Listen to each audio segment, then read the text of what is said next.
13. Start.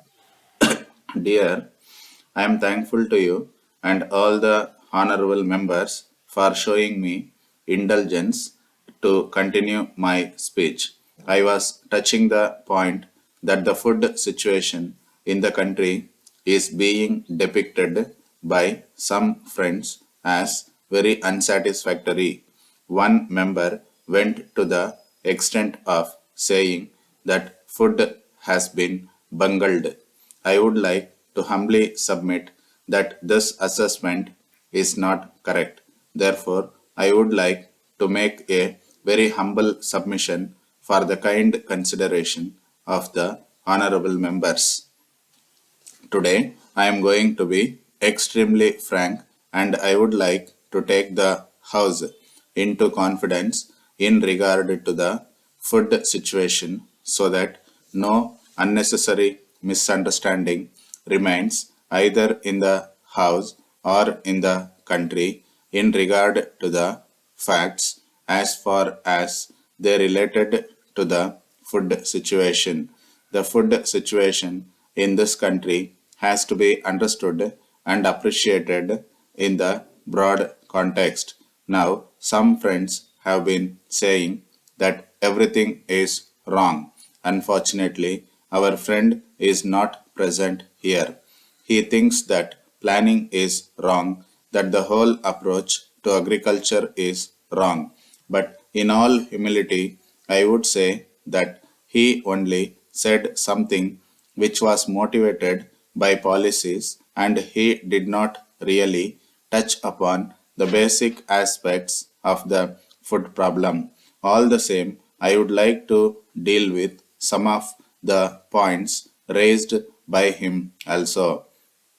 I was submitting that when we compare the situation of previous years, we can say that we shall be in a better position to understand whether the government of India has really managed the food situation of the country in a better way or not.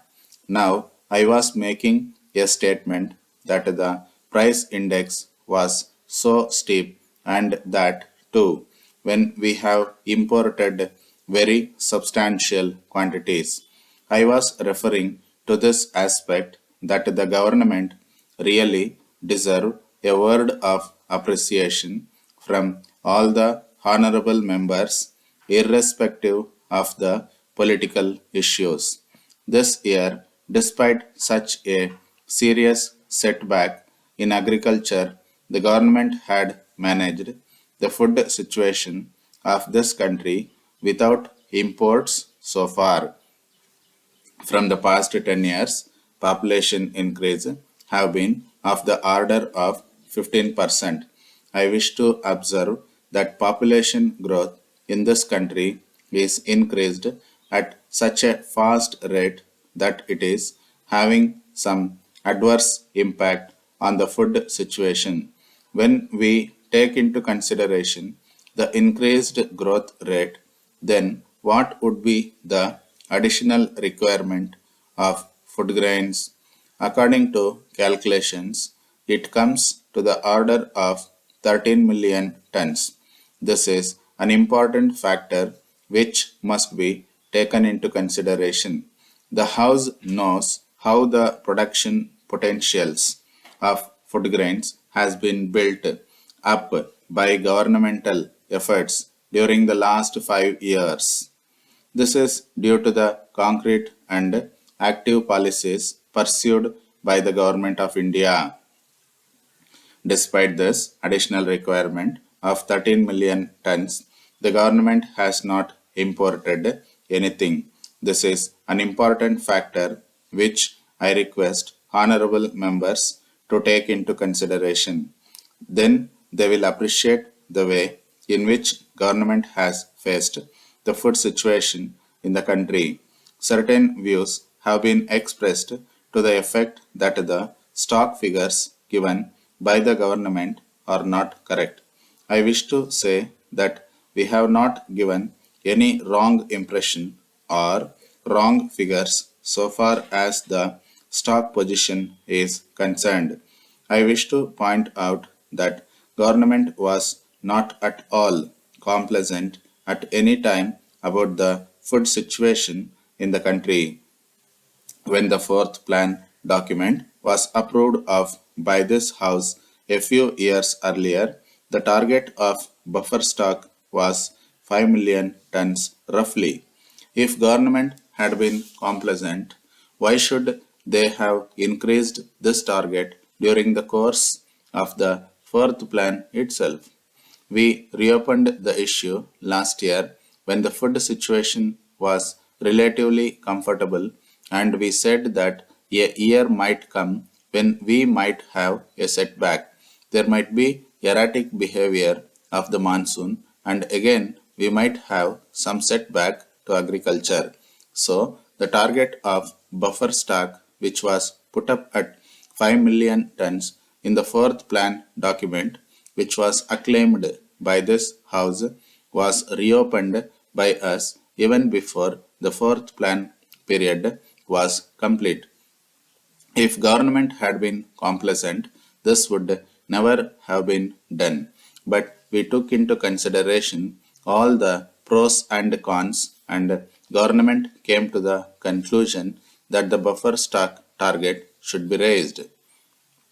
Now, in the fifth plan itself, we are thinking of further increasing these figures. May I submit for the kind consideration of the House that the country's agricultural situation is such that it shall be possible, and we feel confident that government shall be in a position to augment this level of buffer stock during the fifth plan in the years to come from out of our own production and not by imports. So the food position today is much better than it was 6 years earlier. Dear sirs, we are in receipt of your valuable inquiry for supply of hardware materials required in connection with electrification of villages and energizing irrigation pump sets. We are glad to note that your offer has been accepted by the Karnataka Electricity Board and you have been awarded the works. At the outset, we heartily congratulate you and wish you all success in your new venture. With regard to our establishment, we wish to inform you that we have started our industry some years ago on small scale industry and established ourselves well now. We have been one of the largest suppliers of hardware materials to various divisions and circles of the Karnataka Electricity Board. We are also manufacturing various types of hardware materials required for the above type of contract works. It will not be out of place if we mention here that we supply the hardware materials even outside the state for various electricity boards and electrical contractors. We have enclosed separately our quotation for the supply of materials, which you will find very competitive. Our terms of delivery are free delivery to the work spot in our transport vehicles, which we are maintaining in good condition. The sales tax and other levies will be extra. We will assure you to deliver the materials to your work spots within 15 days from the date of receipt of orders. 25% of the value of materials to be ordered should be paid in advance by way of bank draft obtained in our favor, which should accompany your order. On receipt of your order, along with the advance payment, we will undertake to manufacture and supply the materials required by you. The specification of materials required by you should be given correctly to enable us to manufacture the same in accordance with your specification and design. We do not undertake the responsibility of taking back the goods once supplied or exchange of goods as the materials will be manufactured according to your specification. We hope that you will find our terms and conditions attractive and place your valuable orders immediately, assuring you of our best services at all times. Yours faithfully,